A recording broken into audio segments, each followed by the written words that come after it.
বাংলাদেশের রাজনীতি আজ এমন এক সন্ধিক্ষণে দাঁড়িয়ে যেখানে উন্নয়ন আর গণতন্ত্র দুটি শব্দের জন্য পাশাপাশি থেকেও দূরের দুটি বাস্তবতা। একদিকে বড় বড় উন্নয়ন প্রকল্প আর অন্যদিকে রাজনৈতিক আস্থাহীনতা, যা সমাজে তৈরি করেছে এক অদৃশ্য অভিযান রেখা। প্রশ্ন জাগে, জনগণের আস্থা কোথায় হারিয়ে গেল? নির্বাচন কি এখনো গণতন্ত্রের প্রতিফলন নাকি আনুষ্ঠানিকতা মাত্র? আর ভবিষ্যতের রাজনীতি কোন পথে যাবে, পরিবর্তনের নাকি পুনরাবৃত্তির? এই তিনটি প্রশ্নের উত্তরই আমাদের আজকের এই ভিডিওতে বিশ্লেষণের কেন্দ্রবিন্দু। তাই চলুন ভিডিওটি শুরু করা যাক।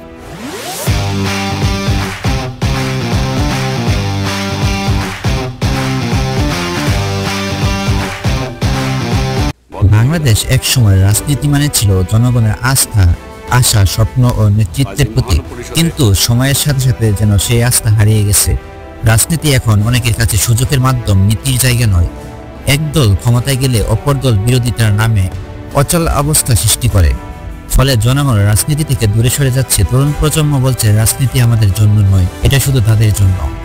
এর মূল কারণ হলো জবাবদিহিতার অভাব, যেখানে নেতৃত্বের সাফল্য নয় বরং অনুগত্যই পুরস্কৃত হয়।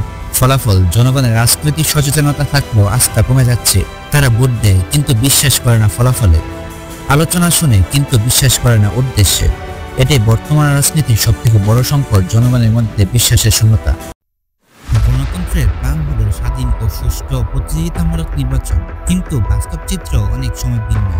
বিরোধী দল দুর্বল, নির্বাচনে অংশগ্রহণ কম, আর জনগণের চোখে নির্বাচন হয়ে উঠেছে একরকম আনুষ্ঠানিকতা। যেখানে ভোটের আগে ফলাফল অনুমান করা যায়, সেখানে গণতন্ত্রের মূল্য হারিয়ে ফেলে অর্থ।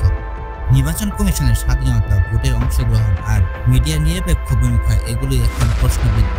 তবে শুধুমাত্র সরকার নয়, বিরোধী দলগুলো দায়ও কম নয়। তারা জনগণের বিকল্প নেতৃত্ব হিসেবে নিজেদের প্রতিষ্ঠিত করতে ব্যর্থ হয়েছে। এভাবে রাজনীতি ধীরে ধীরে হয়ে উঠেছে একপক্ষীয় প্রতিযোগিতা, যেখানে প্রতিদ্বন্দ্বিতা নেই, আছে কেবল বুদ্ধি রক্ষার চেষ্টা। এই অবস্থায় গণতন্ত্র টিকে থাকে কাগজে, বাস্তবে নয়। বাংলাদেশ এখন মধ্যম আয়ের দেশে পরিণত হচ্ছে, কিন্তু রাজনৈতিক স্থিতিশীলতা ছাড়াও অর্থনৈতিক উন্নয়ন টেকসই নয়। আজকের সবথেকে বড় চ্যালেঞ্জ হলো রাজনীতিকে আবার আদর্শ ও জনমুখী করে তোলা।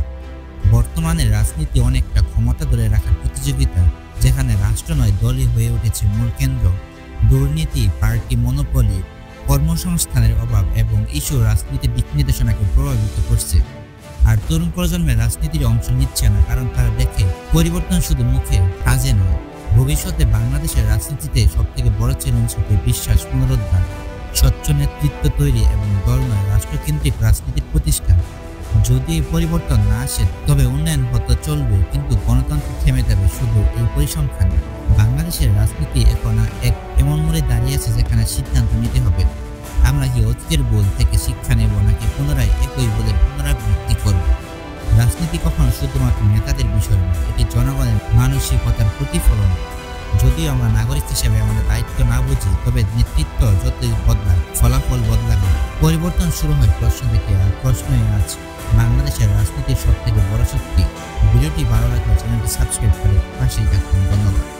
দেখা হবে পরবর্তী ভিডিও।